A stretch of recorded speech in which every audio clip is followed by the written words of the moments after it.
Okay, they dropped off my drywall this morning, so it looks like now we can get busy putting up drywall on these walls.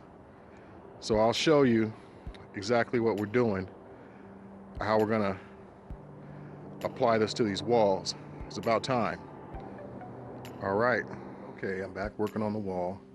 So I went on and put some drywall mud to fill in cracks on that little sound barrier wall.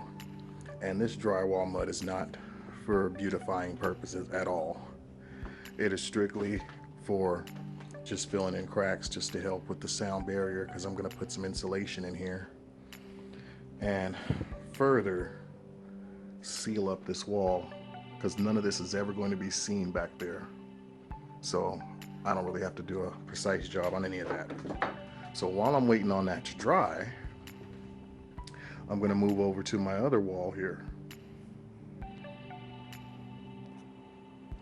So now I'm back on this wall here.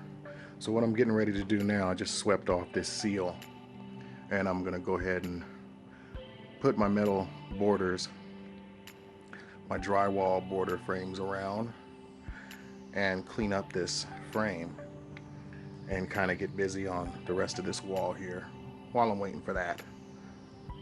I got a piece to put down there, so I'll come back and let you know. Let you see what I did. All right, so what I did was I threw on a few metal corner strips on the window over there and put a first coat of mud on the drywall. That's just a first coat, let that dry. And then I'll come along tomorrow, get a second coat, and I might even put a third finish coat, depending on how it looks.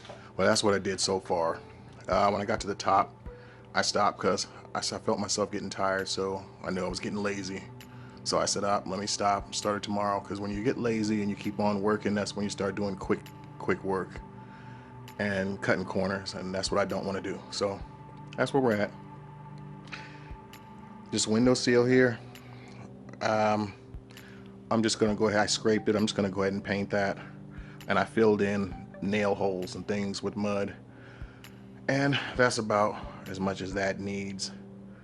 And then so when I finish this will probably take me another hour to finish this one off tomorrow, and then I'll get started on that wall over there. I've been running the last of my coaxial cable wire through this wall and out through the other one as I go, because it's gonna terminate over here at the other wall. So that's where we're at. Tony, Olympic View Development, and see you on the next video. All right, Tony with Olympic View Development. I'm back at it. What I'm getting ready to do here is close up this wall, throw some drywall on here, but first I got to throw some insulation down in these missing spots down here. And so I got a couple of tasks I got to do before I close up this wall.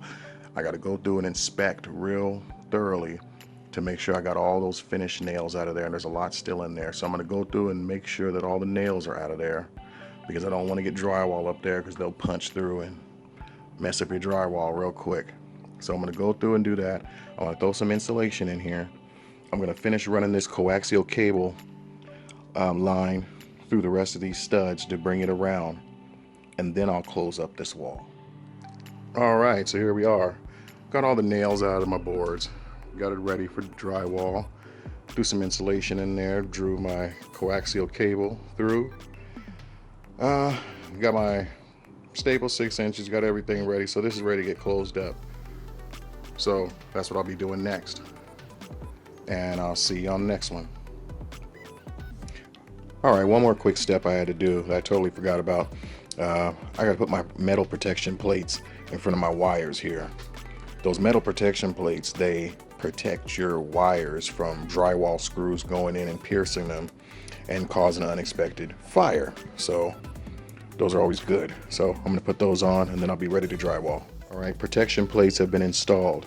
The reason why these protection plates are, like I said before, real important so that you don't pierce through your wires, but more so, even though I know where they are, somebody else may come along later and drill something through there. Hopefully they'll know that there's a metal protection plate. That's the reason why it's stopping, and not just say, let me get a stronger drill. So got those in there, getting ready to drywall.